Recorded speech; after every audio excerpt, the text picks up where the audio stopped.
Hey, what's going on, guys, and welcome back to Monster Tamer News, the segment on this channel where we go over the past week's happenings in the world of monster taming. Now, this week we have a ton of interesting news, including a new story trailer for Rune Factory 5, the release date for Skyclimbers on Steam Early Access, some information regarding Nexomon 3's typing system, a new fan-made Digimon RPG that is in the works that I think you guys will really want to see based on who's making it, a new Pokemon Legends gameplay preview showcasing 14 minutes of the game, some notable delays within the genre, 3 to be exact, and a lot more. That said, make sure to sit back, relax, and let's dive in.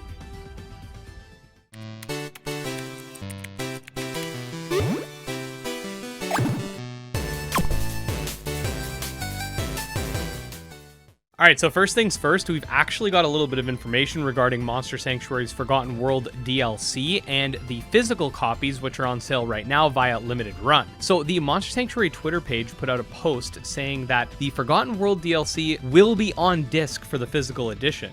This is of note because if you look at the bottom section of the pre-order page, which will be live until February, you'll notice that it says that the games will be shipped within 4 to 5 months after the pre-orders close. This means that Monster Sanctuary's DLC at the very least should be launching within the next 5 to 6 months based on the leftover pre-order time and the shipping window. I do plan on making a you should be hyped for Monster Sanctuary Forgotten World video because despite the fact that we don't have much information on Forgotten World itself, we do know a lot about what Monster Sanctuary is, and it's amazing, so the DLC probably will be too. This week we got the release date for Skyclimbers Early Access on Steam, and I did go into why the Early Access is actually more significant than the full launch and why we might be seeing announcements for other consoles and mobile in the future in this video linked below. But for the TLDR regarding launch, the game's launch date is set for November 11th, 2022, so mark your calendars because it's going to be a good time. Also, don't forget that the alpha is coming on March 22nd, so stay tuned for that as well. In Nexomon news, the Discord server has opened up a new tab called Nexomon III Roadmap, and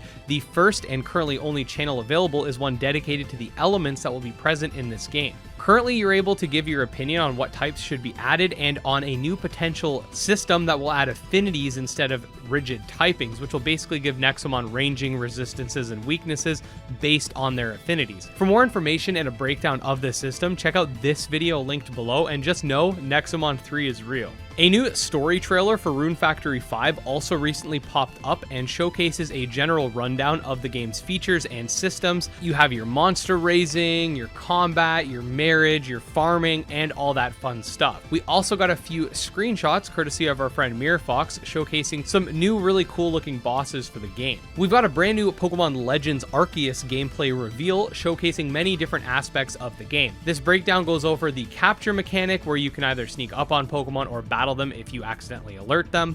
You can also use berries as a distraction. We also see how filling up the Pokedex actually rewards you by giving you items and money for your completion, and we get a quick breakdown of Jubilife Village, which is sort of the hub area of the game. Trading has also been confirmed to be a thing. The trailer then goes over battles, which are turn-based and, as we already know, features 2 ways of attacking, the strong and agile styles, and we also get insight on these alpha Pokemon, which are these more powerful red-eyed Pokemon. They're kind of like the blighted monsters from Monster Hunter Stories, if I'm being quite honest. You also have noble Pokemon, which are these rampaged, glowing ones that need to be avoided and hit with balms to calm down. There's a lot more in this video, which will be linked below, so definitely feel free to check it out to get the full context.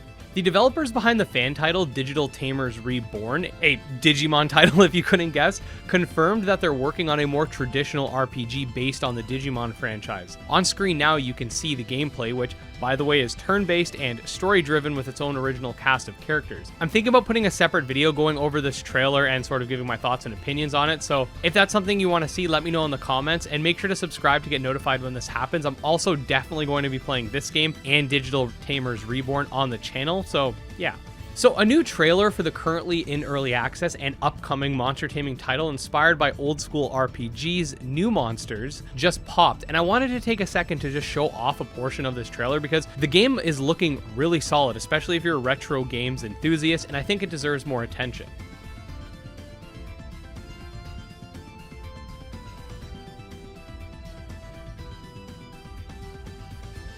Okay, so time to switch gears into the rapid fire segment of today's video where we go over the updates that don't require lengthy explanations. Some of these include the delays I mentioned earlier to 3 titles. But first up, we got news that Monster Tribe is being published by Freedom Games, aka the Coromon publishers, which is super epic. The Freedom people I've spoken to so far have been really cool, so I'm excited to see that my friend Reese has secured a publisher and things are moving quite well for the game. Here we get to see some new characters for Buddymon. We get a closer look at the battles for Monster Haven with this new zoomed in sort of camera angle. I really like it. Here we get to see a monster redesign for Trails of Sunder. We got some new screenshots for Guild of Dragons, some new Zokai, a new dev clip for Mythcaller showing this wind-blowing thingy, which I really like in platformers, so pretty cool. A new fire type for Cubers. We get a look at mid-battle evolution for Essentials. Here we get to see a new menu screen for Tamer's Arena. Temtem had a recent patch that has a ton of adjustments and tweaks to the Temtem themselves and their moves. Check out the Cremo site for a full list. Serialum Ultimate also received a balance patch that strengthens a lot of the game's specializations. Full list is on Steam. We've also got a Monster Crown patch that most notably added a crap ton of new monsters to the riding pool. Here you can see a list of them. The latest Ento Drive update is out and adds some new battle backgrounds and in-battle items for use. The Chain Monsters dev opened up a roadmap on Product Board, which you can check out via their Discord server linked below. Doesn't have any exact dates, but you can get an idea of what's being worked on and what's to come. We've got a fly-through of some of the environments for Gremlins. I am speeding it up here so we can see it quickly. And we've also got a new Gremlin named Pegnome, an Earth and Fire type. And for those delays, firstly, we got confirmation that Final Stardust will be delayed moving forward in order to secure more funds for the game, and subsequently a publisher. The dev did put out a devlog going over the video, which will be linked below, so you can check it out for more information. Kindred Fates also has officially been delayed, because if you didn't know, we did get confirmation that it was via the new Steam page, but they didn't really say anything about it. But here we can see that they've officially delayed the game to 2024, and the combat beta is also being delayed to early 2023. And finally, the Laxadays devs have also confirmed a delay due to them completely changing engines to meet a higher graphical standard for the game. I look forward to actually covering how the game's going to look now, because they really go into the technical nitty-gritty in their newsletter here, and I do recommend giving it a read. If you're not in the Laxadays Discord server, I will leave it linked below so you can find it from there. And there you have it, guys. A pretty crazy week overall, I'm not going to lie.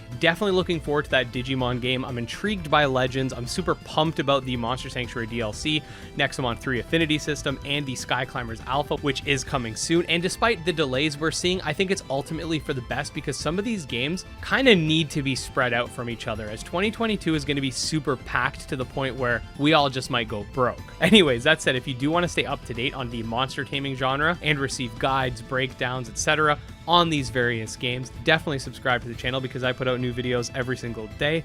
You can also follow me on Twitter, check out my Discord and Patreon. All links are in the description. Special thanks to my patrons, especially Jim Hamilton and StealCase. And with all that, we'll see you guys next time. Peace out.